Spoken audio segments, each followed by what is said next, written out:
Hello guys, welcome back to this channel. Guys, इस video में हम लोग एक पीएसयू बैंक के बारे में बात करेंगे, लेकिन बात को शुरू करें उससे पहले आपसे दो रिक्वेस्ट करना चाहूँगा। पहली रिक्वेस्ट ये है कि अगर आपको डीमेट अकाउंट ओपन कराना है तो डिस्क्रिप्शन बॉक्स में एक लिंक आपके लिए ड्रॉप किया गया है, उसे क्लिक करें और आप स्टॉक में अकाउंट ओपन करा सकते हैं। दूसरी रिक्वेस्ट ये है गाइस कि अगर आप इस चैनल को फाइनेंस मार्केट को फर्स्ट टाइम देख रहे हैं तो सब्सक्राइब करके बेल आइकन को हिट कर लीजिए, ताकि आपको वीडियोज़ की नोटिफिकेशन मिलती रहे और आप सबसे पहले देख पाएंगे। तो गाइस, जैसा कि आपको मैंने बताया था, भारत सरकार जो है दो सरकारी बैंकों को प्राइवेटाइज़ करना चाहती है और इसके लिए नीति आयोग को जिम्मेदारी दी गई है कि जो ज़रूरी बैंक्स हैं, यानी जिन बैंक्स की ज़रूरत है हो सकती है या जिन बैंक्स को लगता है कि प्राइवेटाइज़ करा जाना चाहिए, उनके कुछ पैरामीटर्स के आधार पर उन सभी को सेलेक्ट करके लिस्ट तैयार करो। तो नीति आयोग ने करा भी है, ऐसा नहीं कि नहीं करा है। लेकिन यहाँ पे सवाल उठता है कि कौन से दो बैंक्स हो सकते हैं सरकारी में से प्राइवेट। ये बात जो है कंफर्म अभी तक इनके नाम्स को डिस्क्लोज़ नहीं किया गया है, राइट। तो इसलिए आप ये नहीं बोल सकते हैं कॉन्फिडेंटली कि हाँ, ये CBI, central bank of India और ये आपका बैंक ऑफ महाराष्ट्र, ये दोनों श्योरिटी के साथ प्राइवेटाइज होने जा रहे हैं। ऐसा बोलना पूरी तरीके से सही नहीं होगा, बात बदल भी सकती है। इसलिए मैं अभी जिस बैंक के बारे में बात कर रहा हूँ, आपको भले ये लग रहा हो कि इस बैंक के प्राइवेटाइज होने की उम्मीद नहीं है, लेकिन आपको सरप्राइज़ होगा ये जान करके जब ये न्यूज़ सामने आ जाएगी, क्योंकि अभी हम सर्टेन नहीं है इस चीज़ को लेकर के कि ये बैंक होगा या नहीं होगा। लेकिन जिस तरीके के एक्शंस लिए जा रहे हैं अंदर ही अंदर, उसको देख करके ऐसा लगता है कि कहीं ना कहीं इस बैंक को ऐसा लग रहा है कि प्राइवेटाइज़ कराने की बात दिमाग में लोगों ने फिट कर रखी है। देखिए, यहाँ पे मैं बात कर रहा हूँ यूको बैंक की। जी हाँ, यूको बैंक आपको पता है कलकत्ता बेस्ड एक बैंक है। यहाँ पे सरकारी बैंक है। इस बैंक के अंदर जो है भारत सरकार अपनी पूरी हिस्सेदारी को प्राइवेट कंपनी के हाथ में बेच सकती है, लेकिन इस बात को लेकर के अभी कोई खबर नहीं है। ये खबर मैं आपको जो बता रहा हूँ ये बेसलेस है, यानी इसका कोई रिकॉर्ड नहीं है, राइट। और ये भी रिकॉर्ड नहीं है कि प्राइवेटाइज नहीं होगा, ठीक है, क्योंकि अभी उसको लेकर के कोई चीज़ डिस्क्लोज नहीं हुई है।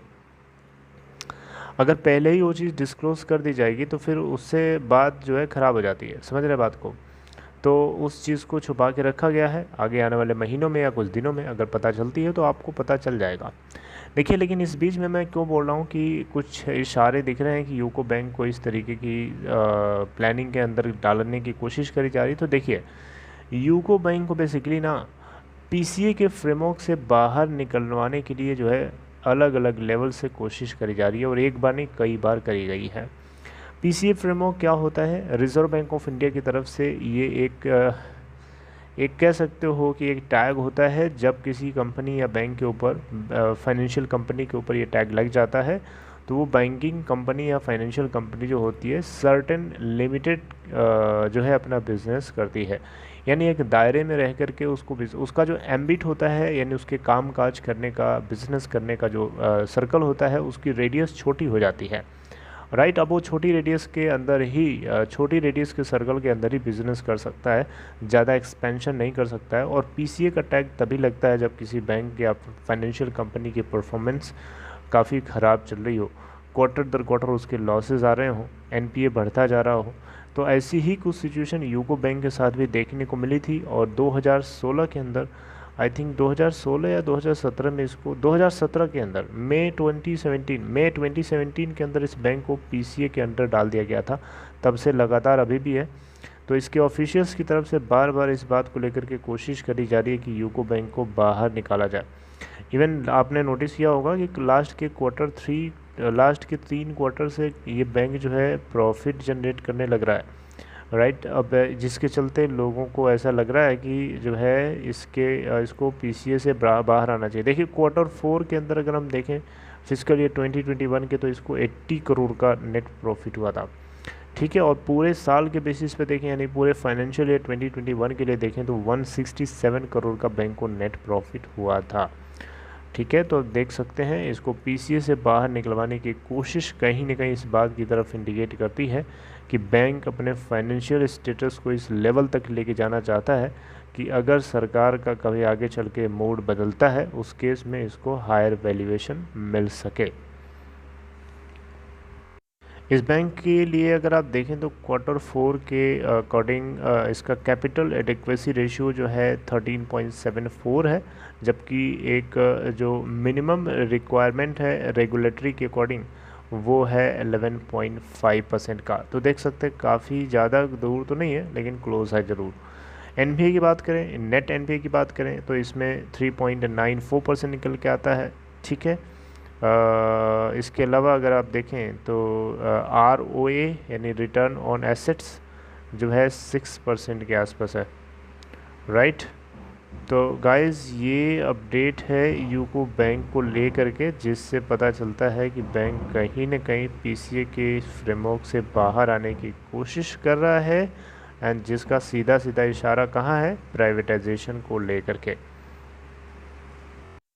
देखिए अगर हम बात करें फ्राइडे की तो बैंक ने 13.65 के ऊपर क्लोजिंग दिया, जो कि प्रीवियस क्लोजिंग प्राइस के इक्वल है, और 73,22,605 टोटल शेयर्स ट्रेड किए, जिसमें से परसेंटेज ऑफ डिलीवरी उठा ली गई 33%। एनएसई पे और बीएसई पे देखें तो 10,36,976 शेयर्स ट्रेड हुए, जहाँ पे 65% की डिलीवरी।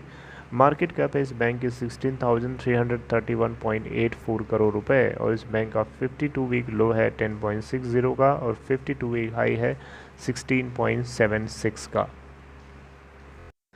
इस बैंक ने अभी तक जो अपने इन्वेस्टर्स को रिटर्न दिए हैं, आपको बताना चाहूँगा, इस बैंक ने एक हफ्ते के अंदर 1.04% का रिटर्न दिया है, 1 मंथ के अंदर 17.45% का रिटर्न दिया है, 3 मंथ्स में देखें तो 5% का दिया है, 6 मंथ में 1.64% का रिटर्न दिया है, 1 ईयर में 5% का दिया है, 2 ईयर्स में 23.47% का नेगेटिव रिटर्न है, और 3 ईयर्स में 32.87% का नेगेटिव रिटर्न है। टेक्निकली अगर आप देखें तो बैंक बहुत ज़्यादा बुलिश है, डेली बेसिस पे बुलिश है, वीकली बेसिस पे बुलिश है, और मंथली बेसिस पे भी बहुत ज़्यादा आपको मंथली बेसिस पे आपको यहाँ पे बेरिश दिखाई देगा, मंथली बेसिस पे जो है बुलिश नहीं है। 12.83 का पाइवोटेड लेवल है, उसी के इर्द गिर्द घूम रहा है। राइट, तो ये देख सकते हैं गाइस, इसका मूविंग एवरेज देखें तो लास्ट में ये देखें तो 200 दिनों का मूविंग एवरेज इसका आ रहा है 45.23, बाप रे बाप। 100 डेज़ का 38.90, इसका एसएमए है 50 डेज़ का एसएमए आ रहा है 18.77। और टेक्निकल इंडिकेटर्स में देखें तो इस बैंक का रिलेटिव स्ट्रेंथ इंडेक्स है RSI 46 का, और इसका मनी फ्लो इंडेक्स MFI है जो कि 65 का है, न्यूट्रल है, लेकिन हाँ रिलेटिव स्ट्रेंथ इंडेक्स भी न्यूट्रल पोजीशन को इंडिकेट कर रहा है। बहरहाल जो भी आगे प्रोसीडिंग्स होती हैं यूको बैंक से जुड़ी हुई आपको बताने की कोशिश करूँगा। Till then take care and have a good day.